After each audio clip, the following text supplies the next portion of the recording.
나무가 생명력을 유지하려면 수원지에 가까이 있어야 합니다.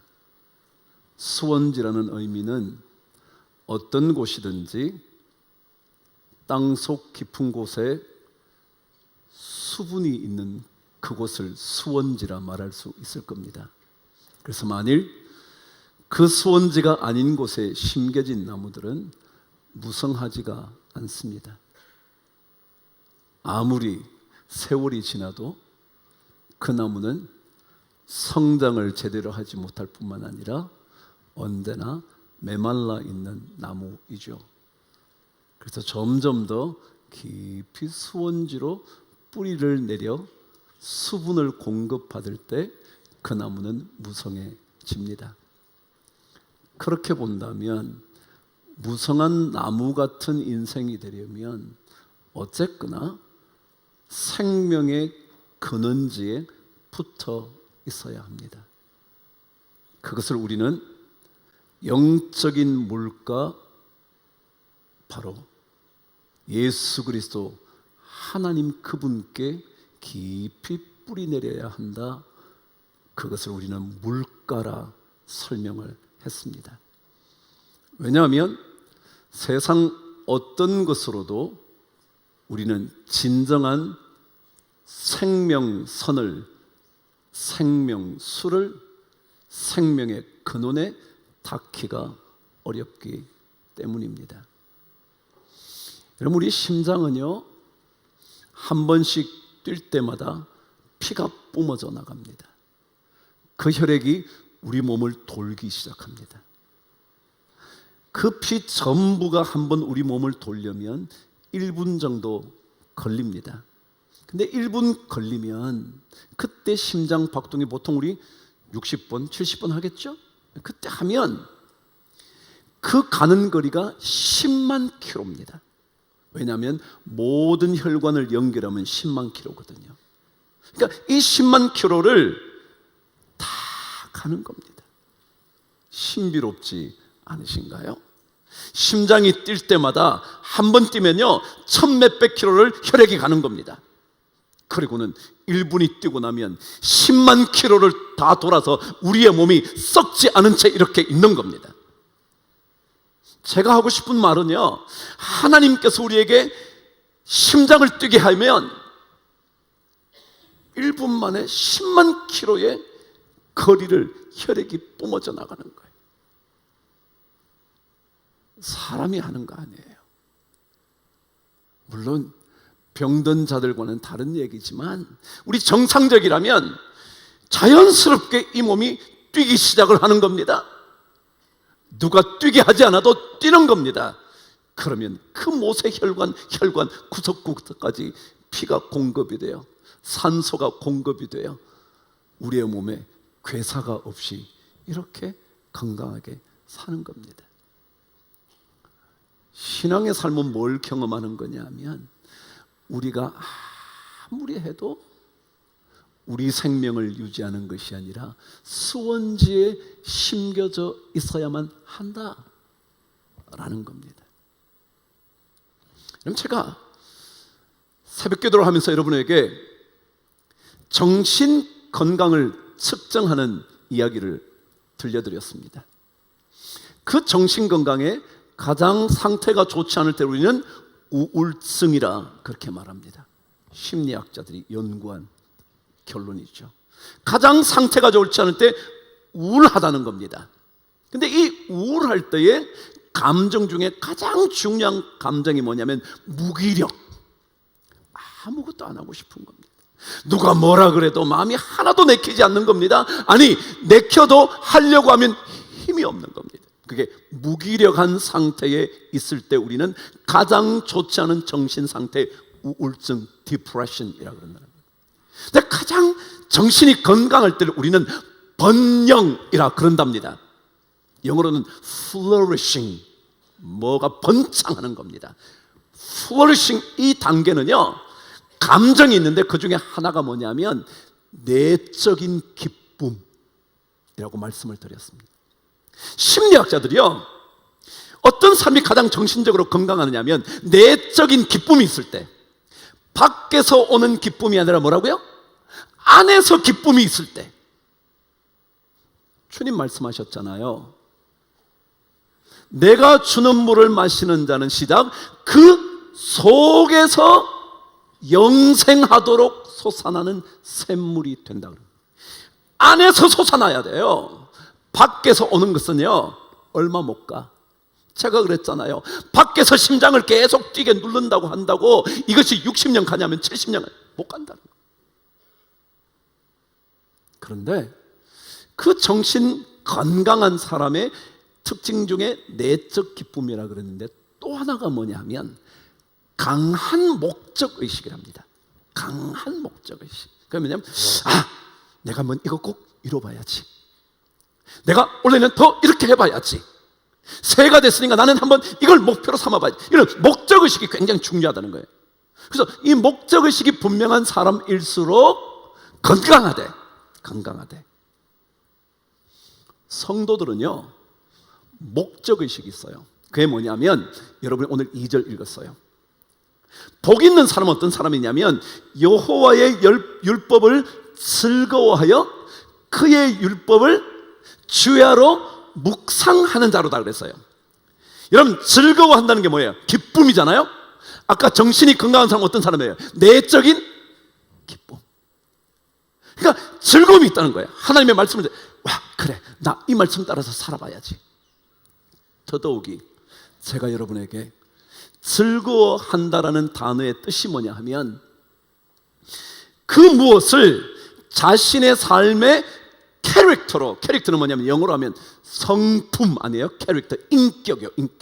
인격이 되게 하거나 그리고 자신 삶의 priority, 우선순위가 되게 만드는 감정, 그게 기쁨이라는 거예요. 그렇잖아요 여러분. 좋아하는 거는요 그걸 좋아하면 그래 저걸 내가 한번 따라가 봐야지. 그래서 자기의 삶이 되어가는 거예요. 그래서 즐거워한다는 건 뭐냐 하면 자기 인생의 인격이 되도록 만들고 그리고 자신 삶의 가장 중요한 우선순위로 삼겠다는 거, 그게 즐거움이라고 그랬어요. 그것만이 아니라 그것을 주야로 묵상한대. 묵상한다는 것은요 늘 되뇌인다는 뜻이에요. 그래 이번에 실패했지만 다음에 한번 잘해봐야지. 이렇게 해봐야지. 하나님의 말씀을 나의 삶의 인격으로 삼아봐야지. 하나님의 말씀을 들을 때 내 삶의 가장 우선순위로 삼아봐야지. 계속 입으로 내이는 거예요. 그래서 그것을 내 내면 안으로 끌어오는 작업, internalize 하는 걸 뭐라 그러냐, 묵상한다. 이게 내 삶의 목표라는 거예요. 내 목적의식이 뭐냐면 예수 믿는 사람은 그래 하나님의 말씀을 내가 날마다 되뇌이면서 나의 인격이 되게 하고 나의 삶의 우선순위가 되게 해야지. 그렇게 목적의식을 갖고 있는 그런 사람은 뭐라고요? 정서적으로 건강하다는 거예요. 아무리 일이 안 돼도요 하나님께서 하나님의 말씀을 묵상하는 자에게 복을 주신다 그랬으니까 그 복이 나에게 올 거야. 내가 이걸 끝까지 나는 지켜야지. 내 삶의 인격으로, 캐릭터로, 그리고 나의 프라이어리티, 우선순위로 삼아야지. 계속 되뇌이는 거예요. 그런 목적의식이 있는 사람에게는요 정신이 건강해요. 그러니까 삶이 물가에 심겨진 무성한 나무가 되는 거예요. 그래서 저는 하나님의 말씀을 잘 따라가는 사람은요 건강한 사람이라는 거예요. 정신적으로나 어떤 거예요. 그래서 저는 오늘 여러분과 정말 하나님의 말씀이 내 삶의 인격이 되고 내 삶의 우선순위가 되게 만들려고 날마다 묵상하는 사람, 내면화시키는 사람, 이것이 떠나지 않도록 만들려고 하는 그 사람이 어떤 복을 받나, 전 그 얘기하고 싶은 거예요. 성경이 오늘 몇 가지 중요한 복을 우리에게 들려줍니다. 3절 앞부분 저와 함께 읽겠습니다. 시작. 그는 시냇가에 심은 나무가 철을 따라 열매를 맺으며 그랬어요. 첫 번째가 뭐라고요? 철을 따라 열매를 맺는다. 뭘 맺는다고요? 이런 인생이 괜찮은 인생 아니에요? 복이죠 뭐. 근데 여러분, 잠언 29장 18절에는 이런 말씀이 기록되어 있습니다. 여러분이 잘 아는 말씀입니다. 이렇게요, 묵시가 없으면 백성이 뭐요? 방자히 행하거니와 율법을 지킨 자는 복이 있으리로다. 묵시가 없으면, 여러분 묵시가 뭐냐면요, 보통은 해석을 비전이라 말합니다. 비전이 뭐예요? 목적의식이요. 그러니까 비전이 없으면 뭐가 된다요? 백성이 방자히 행한대. 근데 참 놀라운 것은요, 방자히 행한다는 뜻이 뭐냐면 썩어지는 열매가 된다라는 뜻이었어요. 뭐라고요? 썩어지는 열매가 된대. 묵시가 없으면, 목적의식이 없으면 여러분이 번 돈이 썩어지는 열매가 된다는 거예요. 여러분 자녀들에게요, 목적이 제대로 되어 있지 않은 자녀들에게요, 돈을 주면요 썩어진다고요. 타락한다고요. 100%입니다. 많은 돈을 가진 사람들이 올바른 목적의식을 놓치면 전부 다 돈 때문에 타락합니다. 그런데 묵시라는 단어는 또 다른 뜻은 뭐냐면 계시, 하나님의 말씀. 뭐라고요? 하나님의 말씀이 없으면 백성의 인생은 썩어지는 열매가 되고 만다, 그 얘기예요. 신앙생활 왜 하는 줄 아세요? 여러분과 제가 돈을 벌어서요, 그 돈이 썩어지는 열매가 되지 않기 위하여 신앙생활 하는 거예요. 안 그러면요 돈 벌고 다 타락하는 거예요. 돈 벌고 다 가정이 문제가 생기는 거예요. 돈 벌고 자식이 다 망하는 거예요. 이게 모든 통계 한번 보셔요 여러분. 그러니까 묵시가 없으면, 하나님의 말씀, 여호와의 율법이 없으면, 그 율법을 즐거워하지 않으면, 그 율법을 묵상하지 않으면 우리의 삶은 전부 다 뭐가 되느냐면 썩어지는 열매가 된다는 거예요. 그런데 놀라운 것은 이 열매를 맺는다는 말씀 앞에 뭐를 적어놨냐면 철을 따라 열매를 맺으며 그랬어요. 이게 무슨 말이에요? 말하자면 어떤 열매가 맺히려면 뭐가 있다는 거예요? 철이 있다는 거예요. 겨울에 사과가 나나요? 보관한 사과는 있어도요 나지는 않아. 가을에 뭐가 나요? 사과 열매가 맺힌 거예요. 이게 철을 따라 열매를 맺는 거예요. 그럼 제가 한번 물어볼게요. 철을 따라 열매를 맺는다는 것은 기다림의 시간이 있어야 한다는 거죠. 겨울인데 사과 내나, 뭐 요즘이야 줄 수 있지만 자연 보고 겨울인데 내나 나오나요? 아니요. 언제까지 기다려야 돼요? 가을까지 기다려야 돼요. 그러니까 철을 따라 열매를 맺는 복은요 어떤 복이냐면 기다릴 줄 아는 복인 거예요. 그러니까 예수 잘 믿는 사람은요 기다릴 줄 알아. 남편이 지지려도 말을 안 들어. 이렇게 말 안 듣는 남편 난 처음 봤어. 그런데요 그거는요 뭐가 안 들어서 그렇다? 철이 안 들어서 그래.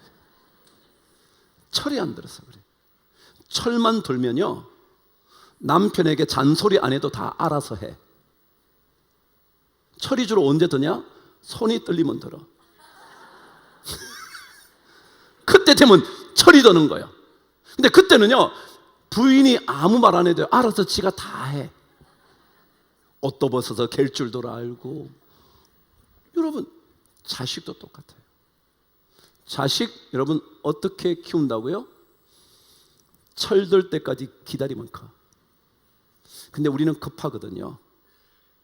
자식이 철이 들면 깨달아요. 저절로. 아 이게 아니지, 이렇게 했어야지 알아요. 그래서 예수를 잘 믿는 사람들은요 철을 기다릴 줄 알기 때문에 급하지 않아. 그래서 인내할 줄 알아요. 더더욱이 기다림의 시간 속에 여전히 하나님은 일하고 계신다는 것을 알아요. 그래서 마음이 평안해. 그래 조금만 기다리면 되지 뭐. 그러니까 기다림의 은혜를 받는 거예요. 기다림의 복을 받는 거예요. 여러분, 인내라는 단어는 어떤 뜻이냐면요, 좋지 못한 환경 속에서도 불평이나 짜증을 다스릴 수 있는 힘, 이게 뭐냐면 인내라. 뭐라고요? 좋지 않은 환경에서도 짜증내거나 불평을 하지 않을 수 있는 힘, 그게 뭐라고요? 인내라 그래. 그냥 우리는 인내를 알아요. 왜요? 어떤 열매를 맺으니까? 철을 따라 맺는 열매를 맺으니까. 여러분, 겨울인데 막 사과 안 난다고 이러지 않아. 아직 철이 안 됐지, 철이 안 들어서 그렇지. 그래서 남편을 기르는 아내가 많잖아. 아들 하나인 집인데 사실은 아들이 둘이요. 왜? 철이 안 들었어. 근데 조금 지나면 철이 들어. 그래서 그때까지 기다리는 거예요. 그래서 예수 믿으면 제가 그랬잖아요, 마음이 편안해진다고. 왜요? 기다릴 줄 아는데 그걸 뭐 그래요. 조금만 기다리면 되는데. 적절한 때가 있음을 알고요, 하나님이 그 기다리는 시간 속에서도 역사하시는 줄 기대하고요. 그러니까 막 기다림으로 삶을 살아가는 그런 사람이 무성한 나무가 되는, 정신이 건강한 사람이 되는 거거든요. 두 번째 복이에요. 저와 함께 다시 또 3절을 읽겠습니다. 시작. 그는 시냇가에 심은 나무가 철을 따라 열매를 맺으며, 그 다음에 뭐요? 그 잎사귀가 마르지 아니함 같으니 그랬어요. 뭐라고요? 잎사귀가 마르지 않는 복을 받는데, 이게 무슨 복 같으세요, 여러분? 잎사귀가 마르지 않는 복. 그래요, 무성한 복이죠. 나무가 막 잎사귀가 푸르고처럼 그러면 그 잎이 청청한 거예요. 그게 복이죠. 근데 이 복이 어떤 복일 것 같으냐고요. 제가 잎사귀 얘기 좀 해드릴게요. 잎사귀는, 나무의 잎사귀는요, 중요한 작용이 몇 가지가 있습니다. 그 첫 번째 작용이 뭐냐면 광합성 작용입니다. 배우셨죠? 과학 시간에. 광합성 작용은 뭐냐면 태양빛을 받아서 이산화탄소와 산소를 가지고 포도당을 만듭니다. 그게 뭐냐면 나무의 에너지가 됩니다. 포도당을 만드는 작업이 뭐냐면 광합성 작용입니다. 그러니까 그것은 왜 포도당을 만드냐면 포도당이 에너지 원이기 때문에 그렇습니다. 그래서 이제 포도당을 만든 나뭇잎이 밤사이에 그 포도당을 에너지로 바꿉니다. 그러면 이 나무가 건강해지는 거죠. 그래서 이 잎사귀의 가장 중요한 역할이 뭐냐면 광합성 작용입니다. 근데 이 광합성 작용은 다른 게 아니라 에너지를 만들어낸다고요. 여러분, 예수 잘 믿으면요, 뭐가 생겨? 에너지가 생겨. 왜? 나뭇잎이 메마르지 않는 복을 받거든요. 그러니까 에너지가 생기는 거예요. 실패해도요, 그래, 주님께서 기회 주시면 다시 한번 해보지 뭐. 한 번 더 열심을 내보지 뭐. 한 번 더 기도하고 해보지 뭐. 이게 에너지가 생기는 거예요. 제가 그랬죠. 우울증세의 가장 큰 감정이 뭐라고요? 무기력. 에너지가 없는 거예요. 할 마음이 없어. 마음이 없는 게 아니라 하고 싶어도 못해. 근데 하나님을 믿는 사람은요, 메마르지 않는 나무의 복을 받아. 그러니 에너지가 계속 생산이 되는 거예요. 포도당이 뭐예요? 에너지를 만드는 거거든. 그게 광합성 작용이요. 두 번째. 자, 예수 잘 믿으면 뭐가 생긴다고요? 에너지. 그래서 저는 예수 열심히 믿으면요, 자꾸 막 속에서 막 에너지가 솟아나. 나무가 잎사귀가 마르지 아니함 같으니 그랬잖아요. 그러니까 광합성장이 계속 일어나는 거예요. 두 번째, 나뭇잎의 중요한 또 다른 역할 하나가 있는데 그것은 증산작용입니다. 증자는 수증기 할 때 증자입니다. 산자는 흩을 산입니다. 분산시킨단 말이죠. 수증기를 분산시킨다. 그 얘기는 나뭇잎이 기공을 통해서 숨을 쉬거든요. 그럼 이때 수증기가 빠져나갑니다. 이해가 되시나요? 그렇죠. 숨 쉬니까 빠져나가는 거예요. 빠져나가면 이 나무가 살기 위하여 빠진 수분을 공급하기 위하여 뿌리로부터 물을 자꾸 끌어옵니다. 그래서 이 나무가 계속해서 생명력을 유지할 수 있도록 만듭니다. 말하자면 잎이 메말라 버리면 뿌리로부터 물을 끌어오지 못합니다. 그러면 결국 나무가 말라 죽습니다. 그러니까 이 증산작용은 뿌리로부터 물을 계속 공급받는 가장 중요한 역할을 합니다. 생명을 살리는 역할을 하는 거죠. 제가 말씀드리지 않았나요? 여러분, 나무가요, 무성해지려면 물쪽으로 자꾸 뭘 내려야 된다고요? 뿌리를 내려야 된다. 근데 이 나뭇잎이 무성하다는 의미는 뭐냐면 끊임없이 뿌리로부터 뭘 얻어 올린다? 물을 끌어올린다. 하나님의 능력을 끌어올리는 거예요. 그러니까 내가 살아있는 거예요. 잎이 마르면요, 더 이상 물을 끌어올릴 수가 없어요. 그러니까 잎이 무성하다는 것은 엄청난 복인 거예요. 그냥 잎이 푸르러서 좋다, 잎이 많아서 좋다, 이 문제가 아니에요. 증산작용은요, 근본으로부터 계속 힘을 공급받는다, 그런 뜻이에요. 예수 믿으면요, 능력으로부터 계속 공급을 받는 거예요. 더더욱이 잎에서 숨을 쉬기 시작하면 산소가 계속 공급이 되는 거예요. 그러니까 나뭇잎이 많은 데 가면 공기가 맑아. 산소를. 그래서 생태계를 가장 깨끗하게 보존하는 게 나뭇잎의 역할이라는 거예요. 이건 엄청난 복이거든요. 엄청난 복. 메마르면 더 이상 수분을 공급받지 못해요. 수분에는요, 무기물질이 많아서, 흔히 말하는 광물질이 많아서요, 이 땅에 인공적으로 뿌리는 물하고는 비교가 안 된다잖아. 그 물을 끌어올리는 거예요. 이것이 바로 율법을 즐거워하여 그의 율법을 주야로 묵상하는 시냇가에 심은 나무의 복이라는 거예요. 저는 우리 예수 믿는 사람들이 이런 복이 있는 사람인 줄 알아야 하고, 이 복을 위하여 하나님의 말씀을 좀 더 즐거워할 수 있으면 좋아요. 즐거워한다고요? 그래, 내가 이 하나님의 말씀을 나의 삶의 표준으로, 기준으로, 잣대로 내 인생을 만들어가는 인품으로 만들어가자. 성품으로 만들어가자. 내 인생의 프라이오리티가 되게 하자.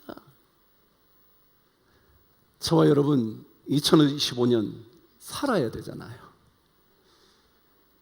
안 살고 그만둘 수 없잖아요. 근데 이 살아가려면 에너지가 필요하잖아요. 근데 이 에너지는요, 하나님의 복을 받아야, 물가에 심겨져야 에너지를 공급받지, 세상이 주는 것 가지고는 에너지가 안 된다고요. 잠시 되고 만다고요. 바로 그런 사람이 되어야 여호와께 인정받는 인생이 된다. 그렇지 않으면 망하는 인생이 되고 만다. 그런 복 여러분이 꼭 받아 누리시게 되기를 주의 이름으로 축복합니다.